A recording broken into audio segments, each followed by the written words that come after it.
हम लोग गोस लॉ के एप्लीकेशंस देख रहे हैं। अभी यहाँ हम देखेंगे कि एक पतली शीट है जो फुल ऑफ चार्जेज है।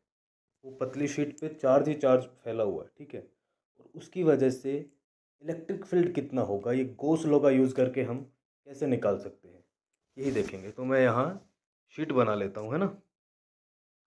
ओके, ये मैंने एक शीट बना ली।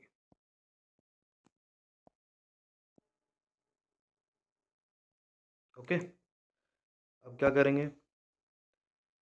अब शीट है तो जो इलेक्ट्रिक जो फील्ड लाइंस हैं वो आउटवार्ड ले जा रही हैं, बाहर, इधर भी बाहर जा रही हैं, ठीक है। ये मेरा दिखाने का मकसद है ऊपर और नीचे, ठीक है। क्योंकि 2D में अभी इसको 3D की तरह दिखाया नहीं जा सकता, तो ये जो मैंने ऊपर बनाई है ये है शीट से ऊपर की तरफ जा रही है यानी आसमान की तरफ, ये शीट से नीचे की तरफ जा रही है यानी ज़मीन की तरफ, ठीक है। अब हम इस प्रॉब्लम को सोल्व करने के लिए क्या करते हैं, गॉसियन सरफेस हम इमेजिन करते हैं, ठीक है। तो यहाँ कौन सा गॉसियन सरफेस इमेजिन करना सही रहेगा। पिछले में तो हमने एक लीनियर था इसलिए सिलेंडर कर लिया था, उससे पहले एक पॉइंट चार्ज था तो स्फेरिकल कर लिया था। इसमें क्या करना अच्छा रहेगा। अब इसमें पहला विचार आता है कि शीट ही बना लूँ, पर शीट बना लेंगे वो तो कोई सिमेट्रिक नहीं है, शीट तो कैसी भी हो सकती है।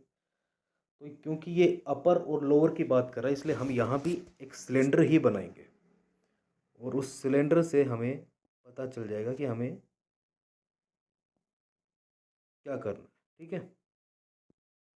सो 1 सेकेंड, मैं एक इमेजिनरी ये सिलेंडर बना देता हूँ, ठीक है। ये इसके आर पार निकल रहा है शीट के, ठीक है। और इलेक्ट्रिक फील्ड लाइंस इधर जा रही हैं। अब इसका ये जो DA पार्ट होगा एरिया का वो ऊपर जाएगा, ये साइड वाला साइड में जाएगा, ये वाला नीचे की तरफ जाएगा, ओके।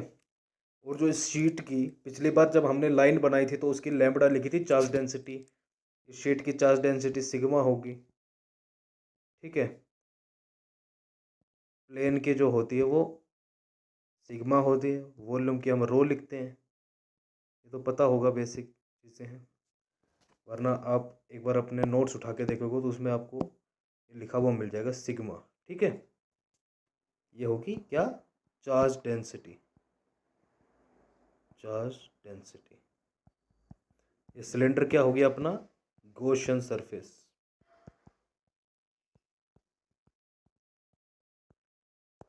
ठीक है जी। अब क्या करें, अब हम लिखते हैं अपनी गॉस लॉ, नहीं लिखते हैं हम, ठीक है। फिर बाकी सब बाद में करेंगे।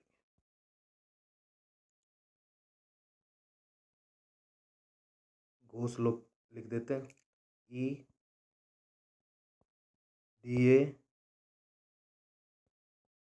Equal to Q enclosed upon epsilon naught, ठीक है। अब ये EDA क्या क्या लिखें, इधर एक तो टॉप का लिख देंगे, एक बॉटम का, और एक जो ये मिडिल पार्ट है इसका, ओके। चलो करते हैं, टॉप का लिखूं, यहाँ क्लोज हमें नहीं लिखना चाहिए क्योंकि अब तो हम पार्ट्स में बात कर रहे हैं, पिछले में भी यही करना था, है ना। तो लिखो टॉप का, E/dA top plus E/dA bottom plus E/dA, इसको मिडिल लिख देते हैं ना, या साइड लिख देते हैं, कुछ भी लिख दो। इजकल टू क्या है, ये DA है, और ये इजकल टू क्या है फाइनल में, Q enclosed bye epsilon not. यहाँ स्पेस कम है, मैं नीचे लिखता हूँ ये, ठीक है। चलो, अब एंगल क्या है इनका, ये तो इलेक्ट्रिक फील्ड लाइंस के साथ ही है, इलेक्ट्रिक फील्ड लाइंस इधर जा रही हैं, ये भी इधर जा रहा है, ठीक है। ये भी इलेक्ट्रिक फील्ड लाइंस इधर नीचे की साइड है, ये भी एरिया नीचे की साइड है। ये वाला जो साइड वाला है ना, मतलब मिडल वाले, यही इसके परपेंडिकुलर में आने हैं। अब ये मैं ये दो साइड के हर साइड से ये तो बाहर निकल रहे हैं वैसे तो देखा जाए तो, पर मैंने डिनोट करने के लिए बस एक या दो यूज़ कर लिए थे। हर साइड से बाहर निकल रहे हैं, ठीक है। पर इलेक्ट्रिक फील्ड तो अपर और लोअर से निकल जा रहा है। तो अब क्या होगा, अब हो जाएगा, टॉप के लिए लिखो क्लोज नहीं आएगा, टॉप के लिए लिखो ई डी ए कोस 0 डिग्री प्लस बॉटम के लिए लिखो, हाँ डायग्राम से इसको मैच करोगे तो पता चल जाएगा एंगल किसके बीच में। इससे पहले भी अपन दो प्रॉब्लम सेम कर चुके हैं, या यूँ कहे दो ऐसे केसेस डिस्कस कर चुके हैं, ठीक है। और ये ई डी ए कोस 90, ये क्या हो जाएगा, Q enclosed bye epsilon not, okay. अब क्या होगा, कोस 90 तो कट जाएगा, ज़ीरो हो जाएगा। अब यहाँ क्या आ जाएगा, E D A top plus E D A bottom equal to Q enclosed.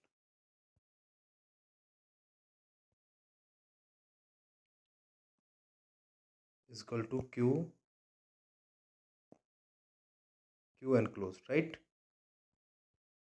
यार मैंने तुम्हें अभी एक बात बताई थी, उससे कन्फ्यूजन क्रिएट हो सकता है। देखो मैंने क्या कहा था, ये हर तरफ बढ़ रहा है, पर इलेक्ट्रिक फील्ड लाइंस दो साइड में, ऊपर और नीचे की साइड ये बढ़ रहा है। तो तुम ये सोचोगे यार ये शीट तो प्लेन है ना, तुम ये सोचोगे कि शीट तो ऐसा है, तो इधर से इलेक्ट्रिक फील्ड लाइंस बाहर क्यों नहीं निकल रही, मतलब हर तरफ से निकलनी चाहिए ना। तो एक्चुअली ये इनफाइनाइट है और हर तरफ से एक्चुअली निकल रहा है, पर ये जो एट लास्ट हमें जो मिल रहा है, जैसे कि एक इधर गया दूसरा इधर गया, उसका रिजल्टेंट अगर वो हम फाइनल हमारा वो निकल रहा है कि अपर और लोअर में, ठीक है।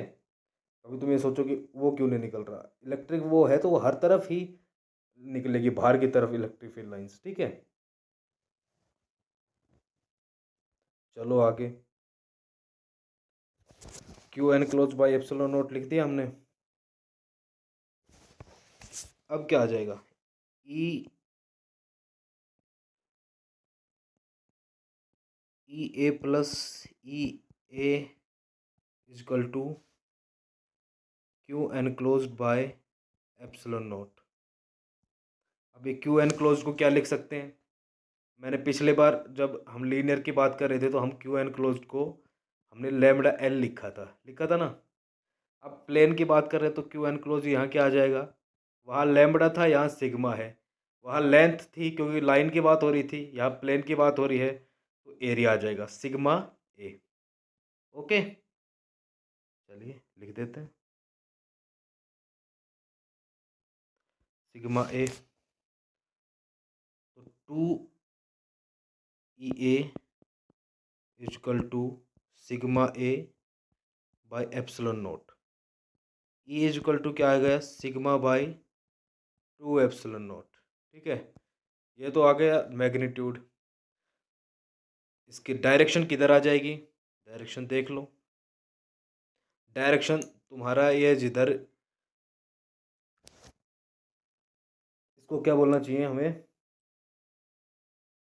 इसकी जो इस तो सिलेंडर है ना, ये जो तुम्हारा पिल बॉक्स, इसका जिधर रेडियस जो है जिस जिस तरफ दिखाएगा उधर ही, ये इस तरफ है अपर की तरफ तो अपर, लोअर की तरफ है तो लोअर, ठीक है। ये रेडियली आउटवर्ड जाता है, ये हमें पता है। तो मतलब इसको अगर हम जेड बोलें, जेड जेड डायरेक्शन दिखाएं इसकी। अब ये शीट से अगर वहाँ समझ में नहीं आ रहा तो एक बार मैं यहाँ एक डायग्राम बना के छोटा सा समझा देता हूँ। ये मान लो एक शीट है तुम्हारी, ये ऊपर वाला पार्ट है तुम्हारा, ठीक है। तो अगर ये इस साइड है ठीक है, यानी ये मिडल वाला पार्ट हो गया तुम्हारा, ठीक है। जो शीट वाला पार्ट है ये उसे शीट से नीचे वाला पार्ट हो, ऊपर वाला है, तब तो क्या आ जाएगा, E equal to sigma two epsilon naught. जब Z जो है वो ग्रेटर देन 0 है, यानी ये शीट से ऊपर की साइड है, और E equal to minus sigma two epsilon naught आ जाएगा जब Z जो है वो लेस देन 0 है, ठीक है। ये कंडीशंस आ जाएगी। अब ये हमारी जो शीट थी ना वो एक थिन शीट थी, पतली शीट थी। मान लो अब कोई ऐसी शीट हो जिसकी कुछ मोटाई हो, तो क्या होगा भाई, शीट ऐसी है कि उसकी कुछ मोटाई है, कुछ इस तरह की शीट है, ठीक है। तो तब क्या होगा, तब ये होगा कि जो चार्ज डेंसिटी है ना इस साइड की, इधर जो है, एक जो वो अपोजिट वाला उस साइड वाला जो है, इधर तो दिखा नहीं सकते 2D है, उस साइड का दोनों की ही सिग्मा सिग्मा होगी चार्ज डेंसिटी, ठीक है। सिग्मा और उसकी भी सिग्मा। तो जब दोनों के लिए हम इलेक्ट्रिक फील्ड निकालेंगे, इसके लिए भी, इस साइड के लिए भी निकालेंगे और उस साइड के लिए भी, और इस साइड के लिए हम जैसे ये एक साइड मान के निकाले थे तो क्या आया था हमारा, E equal to sigma by two epsilon naught. उस साइड का भी निकालेंगे तो भी क्या आ जाएगा, sigma by two epsilon naught. दोनों ऐड हो जाएंगे तो क्या आ जाएगा, E equal to sigma by epsilon naught. ये कब आता है, जब थिक शीट हो, जब थिक शीट हो, या यूँ कहें कि उसकी कुछ थिकनेस हो, कुछ यूनिफॉर्म एक थिकनेस हो उसकी, तो ये आ जाएगा। और जब थिन शीट हो तो ये आ जाएगा, ठीक है। Okay, thank you very much guys.